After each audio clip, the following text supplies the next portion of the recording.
Powered by the Montana Television Network.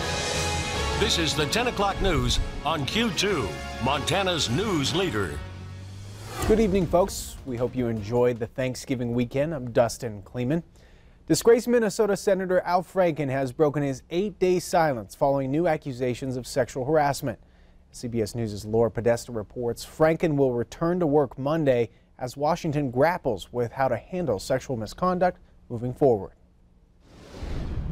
In a new interview with Minnesota Public Radio, Senator Al Franken says he's moving forward.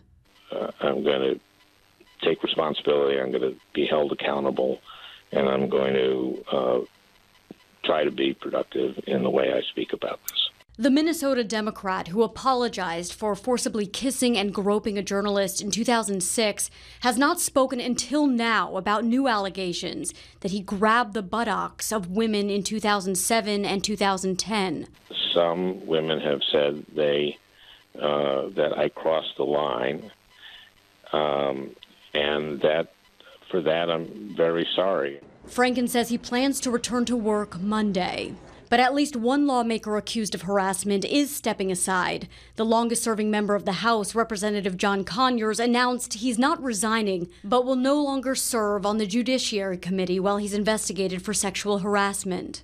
Women have spoken out. Their concerns will be addressed in a way that I think will give comfort as well as end this behavior, because you know what? It's disgusting. In a TV interview Sunday, House Minority Leader Nancy Pelosi said the House will vote this week on legislation for mandatory anti-harassment training, as well as the end of non-disclosure agreements and payoffs to victims. Laura Podesta, CBS News, New York. Senator Franken said he's complying with an ethics investigation into the alleged groping. He said he has no plans to resign. Meanwhile, President Donald Trump is headed to Capitol Hill this week to try to boost support for the GOP tax bill. Trump will meet with lawmakers on both parties Tuesday, including Senate Republicans. The Senate could reportedly vote on the tax bill as early as Thursday, but Republicans are still scrambling to line up the votes. At least 3 GOP senators have reservations about the bill, while Wisconsin Senator Ron Johnson is against it. Tax reform package passed in the House earlier this month. Republicans want to send the bill to Trump's desk before the end of the year. If the tax bill does pass, it would be their first major legislative win in this administration. Trump's son-in-law, Jared Kushner, is facing a deadline on Mondays to submit more documents to Senate investigators. The Senate White House advisory is under scrutiny from the Senate Judiciary Committee. Senators want to see the transcripts of his interviews to other congressional committees and documents related to his security clearance. They also want to scrutinize Kushner's communications related to the firing of former National Security Advisor Michael Flynn. Specifically, senators want to see all emails between Kushner and Flynn that contain the words Clinton, WikiLeaks, and Putin. Now, an attorney for Kushner says he has been responsive to congressional requests. Back here in Montana, a sigh of relief from Fish, Wildlife and Parks as chronic wasting disease test results from samples collected last week all came back negative. This news comes after positive tests in 2 successive weeks. FWP is currently operating a surveillance effort in south central Montana, the area where CWD was first discovered in Montana this fall. This effort has entailed collecting samples from deer, elk, and moose at checkpoints within the priority surveillance area. Hunters have been a huge help to FWP during this. Though there is no evidence CWD is transmissible to humans, it is recommended to never eat meat from animals that appear to be sick or known to have to be CWD positive. There are 2 public meetings. They're scheduled for November 29th, the Bridger Civic Center at 5 p.m., and the Mountain View Elementary School in Red Lodge at 7:30 p.m. Those meetings will give a chance to the public to learn about CWD and ask FWP questions about the response plan as well. To state news, a Missoula woman is dead after being hit by a vehicle in Missoula this weekend. 46-year-old was struck at the intersection of South Russell Street and McDonald Avenue on Saturday evening.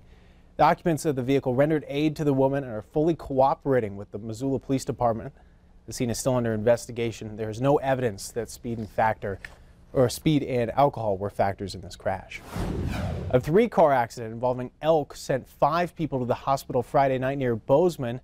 An update tonight on that. The accident occurred sometime before 9 o'clock on Norris Road. One vehicle struck the elk rolling off the highway. 2 others crashed while trying to avoid the elk, but also ended up striking the animal. 4 people were transported to the ambulance to the hospital. 1 person airlifted after being ejected. 1 person sustained serious injuries, though not identified. Elk has also died. Montana High Patrol and Gallatin County Sheriffs both investigating that scene. Go to the weather scene now. Rob Griggs joining us. We get to talk where it was almost feeling like spring today. Oh, it was more spring-like than late November, for crying out loud. And no wind really early on today. It was very nice. That's going to change on a couple of counts. Temperatures are going to start cooling and the wind's going to pick up. But we had a Sunday sunrise extravaganza on our Q2 Facebook page. Check these out, Dustin. This is a gorgeous shot from Q2's own Cat Hill. Oh, she was up and she caught that crown o' glory. Look at that. Isn't that amazing? Great shot, Cat. Love that. And Bobby Fortune also captured another angle of this sunrise this morning. Just a beautiful picture, but not to be outdone. Linda Carlson also from another perspective picked up our Sunday sunrise. So we had a beautiful day to kick things off as we wrap up this 4-day Thanksgiving weekend. The work week is in front of us and there are some changes coming in terms of a little bit more wind and slightly cooler temperatures. I'll tell you all about it with the complete storm tracker forecast in just a little bit. Dustin? Rob, thank you very much, and thank you to everyone who sends us photos on our Q2 News Facebook page. We do appreciate that. For some special children with needs, the crowds and energy of shopping can be absolutely overwhelming during the holiday season. Rimrock Mall hosting a special quieter time to get a picture with Santa today. The mall's Soothing Santa allows families to get pictures before the stores are open. Music is turned off, the other distractions completely eliminated. The National Group of Autism Speaks has helped out put these around the country since 2011. This is the first year for this type of event at Rimrock Mall. Parents would come to us even in years past and say, you know, what can we do to make something a little bit more low-key? What we want to do is have a most comfortable environment and have those kids given the opportunity with some one-on-one time with Santa. Another Soothing Santa session is scheduled for next Sunday, December 3rd, 10 to 11. Darren Olson suggests calling in advance and setting up an appointment. Christmas tradition across the world finished in Billings this afternoon.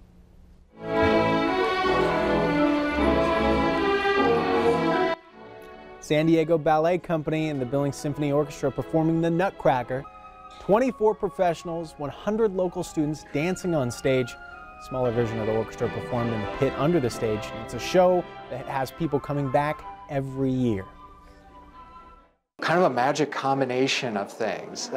Beautiful music and a lot of very familiar music. It's a fun story. The dancing is beautiful too, so there's a lot of different elements that just make it a lot of fun. It's a special opportunity for the local dance students that they get to learn and interact with these professional dancers too. And for some of our musicians, this is literally their favorite performance we do each season. It's got history behind it too. The Billings Symphony has been putting on the Nutcracker for at least 40 years and worked on the show with students from the School of Classical Ballet for the last 38 years. Coming up, Sunday 10 o'clock news, Montana FWP breaking down what the wild meat economy looks like in the Treasure State. You might be surprised at the numbers and where the best meat can be found. Plus, an experiment by one farmer could prove to be quite the shift in planting season. We'll have that story you'll want to stick around for in a bit. And later in sports, could Super Dave bring home a Grey Cup title? Highlights from Canada's Super Bowl coming up. You're watching MTN News with Dustin Klemann, Storm Tracker Weather with Rob Griggs, and Sports with Casey Conlon. This is the Q2 10 o'clock news in high definition.